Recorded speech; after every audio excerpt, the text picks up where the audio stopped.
My fingers are still trembling. I have no idea what I should do now. How long has it been? Maybe an hour and a half? All I know is I can't set foot in that apartment again. I'm typing this from the library. I have nowhere else from which to tell the story right now. I've been living in that apartment for 9 years now, by myself. There's a lot of stuff in there that I would hate to leave behind, but it may not be a choice anymore. Let me back up for a second. I suffer from chronic sleep apnea. For those who don't know, sleep apnea is a condition in which you stop breathing periodically throughout the night.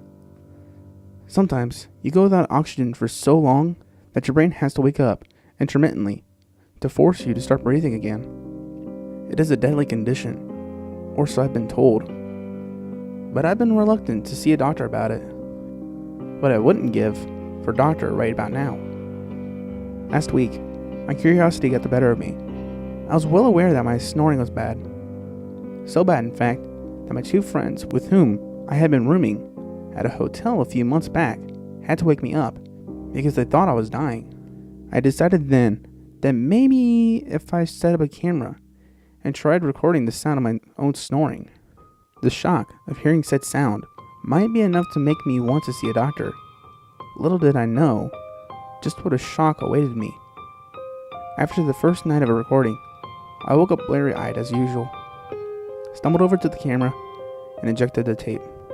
I went about my usual morning routine of spreading butter over my soon-to-be microwave frozen pancakes. The tape finished rewinding a bit sooner than I had expected. So, over the microwave buzzing, I proceeded to press the play button. It's going to take some time to get to the point on the tape where I actually fell asleep after consciously pressing record on the camera that night before. So I punched the fast forward button. There's no need to watch the TV, as there would be nothing worth seeing. I was more the sound I was concerned about than anything. The usual bars of distorted static danced across the screen in such a way that would soon be unrecognizable to a generation growing up in an age where VCRs were all but extinct. In between the distorted bars, though, I could still make out that black silhouette of my body lying in the bed against the dark orange backdrop of the wall, which was slightly illuminated by a street lamp outside. I went about pulling the pancakes out of the microwave and set them on the counter with one hand, with Mrs. Butterworth's ready to fire in the other hand. That's when I caught my eye. On the television, my silhouette was sitting up in the bed. Mrs. Butterworth crashed to the floor, dispersing her contents on my feet before I even knew what was happening. I hurriedly rushed to clean up the mess and get to the remote as quickly as I could. I punched the rewind button, back to about a minute before the point at which my silhouette sat up in the bed. I shuddered at the thought of what I was about to hear. I turned the volume up on my television and listened closely, having completely forgotten about my breakfast already. There was the usual sawing of logs, as my mother used to call it, accompanied by a few nasal snorts and what almost sounded like belching. In actuality, the sound was my swollen uvula resisting as I gasped for air. It was definitely worse than I had realized, but I was still waiting for that moment. I'm not sure why I flinched when it happened. I knew it was coming, yet still, I had no memory of having done it. I told myself, you don't always remember what you do in your sleep. You are hardly even aware of it. The snoring subsided a little bit, no doubt because I had to have been regaining some slight consciousness. But the true shock had yet to come. The silhouette spoke. "Can you hear me?" The voice was unrecognizable to me. It was a low, gravelly voice that told a tale of cigarettes by the thousands. I haven't smoked for 5 years. I can only imagine how bad things would have gotten if I kept on. The silhouette spoke again, with more urgency. "Can you hear me?"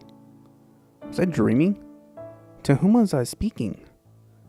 My ability to recollect the events of dreams had fallen by the wayside in recent years. There was little reason to believe this was going to make any sense. "I see you listening. Answer me." I know it doesn't make any sense whatsoever. Surely he wasn't speaking to me, his future self. I had to have been having some kind of delusion in my sleep. That had to be it. There was no other explanation. I thought to myself, "Oh, there's an explanation, all right. he responded. With that, the sound of the mattress shifting could be heard. He was turning to get out of the bed. I stopped the tape. I didn't record anything for the next 2 weeks, nor did I manage to make time for the doctor. I threw myself into work. I stayed busy. I even managed to make it out to the gym a few times. I watched my eating more closely. I erased the tape. By the 10th or 11th day, I'd almost gotten to the point of making it through an entire day without even so much as thinking about it. By the time 2 weeks had passed, life was pretty much right back to normal.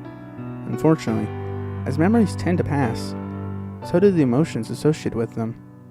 And as my fears slowly dissipated, curiosity crept its way back in. I thought maybe the one night had just been an anomaly. Maybe I had just gotten up to go to the bathroom. That's probably what woke me up to begin with. I concocted all sorts of excuses and theories as to what might have really happened that night. So, for the second time, I set up the camera, pressed record, and with surprisingly little trouble, fell into another wondrous sleep. I rose the next morning and was quickly spurred to action, but not by invigoration. It was more so the side of my camera, which was lying on its side on the floor. The entire tripod was tipped over. Another overnight bathroom break, perhaps? Whatever it was, I was anxious to find out. With pancakes in tow, syrup already added, I sat down, a little apprehensive, but content that I had reasonably figured out what happened last night. I reached the beginning of the tape and started to fast forward through the first few minutes of me actually going to sleep. The familiar dancing static bars, and my silhouette against the dark orange wall, scrolled in vertigo, still stacked syllables on a slot machine. I heard a bloop on my computer nearby, and rolled over to give it a look.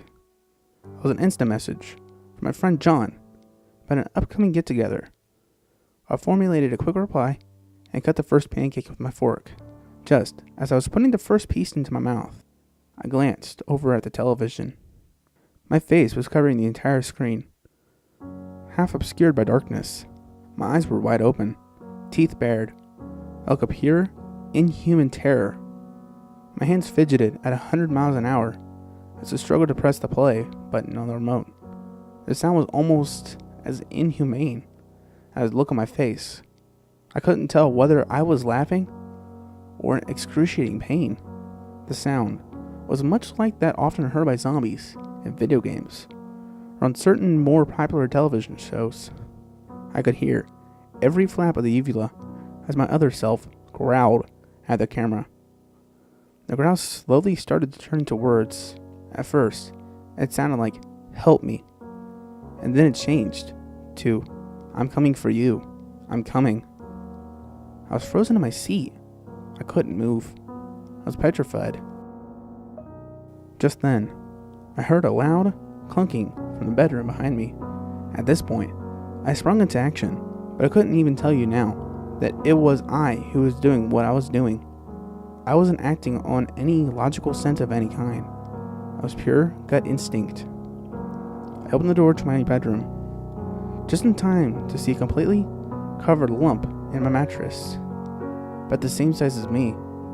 Suddenly, the covers flung wide open, but I could just barely see it happen as I shut the door and ran past my still growling face on the TV screen, bare feet and all, straight out to my car. All I know is, it's a good thing I keep my keys in my car. Otherwise, I'd be out there running somewhere with no shoes. I'm surprised they haven't thrown me out of this library already. I only have about 10 minutes left on this computer, and about $45 in these pants. With any luck, I can make it out to my sister's place in Eau Claire. If anyone happens to see this, these are the events exactly as I recall them. I pray this is not the start of a pandemic, but merely one isolated incident.